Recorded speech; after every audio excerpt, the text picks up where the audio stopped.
আমাদের কাছে সবচাইতে জরুরি ফ্যাসিবাদ বিরোধী জাতীয় ঐক্যকে ধরে রাখা এবং ফ্যাসিবাদ বিরোধী যে জাতীয় ঐক্য সৃষ্টি হয়েছে জুলাই আগস্ট গণ অভ্যুত্থানের মধ্য দিয়ে সেই জাতীয় ঐক্যকে গণ ঐক্যে রূপান্তরিত করে সেটাকে রাজনৈতিকভাবে আমরা যাতে সাংস্কৃতিক চর্চা করতে পারি,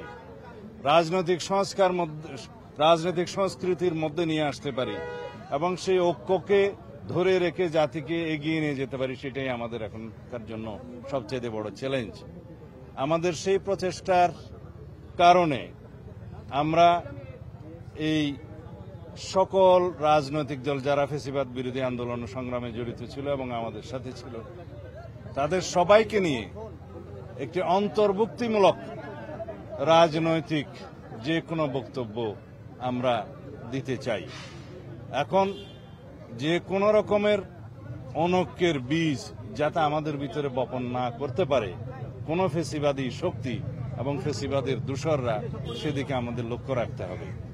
আমাদেরকে আজকে মাননীয় প্রধান উপদেষ্টা আহ্বান করেছিলেন, আমরা এসেছিলাম, কথা বলেছি। আমরা আমাদের পরামর্শ যা দরকার রাষ্ট্র পরিচালনা হিসাবে এবং বিভিন্ন বিষয়ে যে সমস্ত মতামত আমাদের দেয়া প্রয়োজন সেটা আমরা দিয়েছি।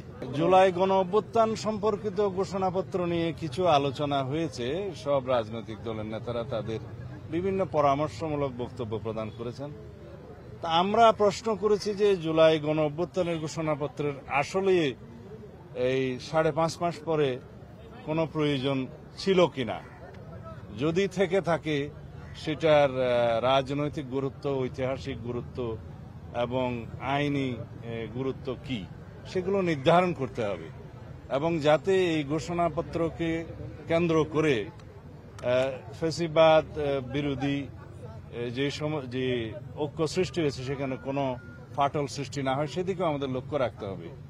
যদি কোনো রাজনৈতিক দলিল ঐতিহাসিক দলিলে পরিণত হয় সেই দলিলটাকে অবশ্যই আমরা সম্মান করি, কিন্তু সেটা প্রণয়ন করতে গিয়ে যাতে সব সংশ্লিষ্ট সকলকে অন্তর্ভুক্ত করা হয়, তাদের পরামর্শ নেওয়া হয়, আলোচনা করা হয়, সেই দিকটা আমরা পরামর্শ দিয়েছি এবং সেই বিষয়ে আমি মাননীয় প্রধান উপদেষ্টা এবং এই অন্তর্বর্তীকালীন সংশ্লিষ্ট সকল উপদেষ্টাকে অনুরোধ করেছি সেই বিষয়ে যেন আপনারা নজর রাখেন এবং সেই হিসাবে পদক্ষেপ নেন, যাতে জাতীয় ঐক্যের মধ্যে কোনো রকমের ফাটল সৃষ্টি না হয়, আমাদের মধ্যে যাতে কোনো রকমের বিভ্রান্ত সৃষ্টি না হয়, সেইগুলো আলাপ হয়েছে। না,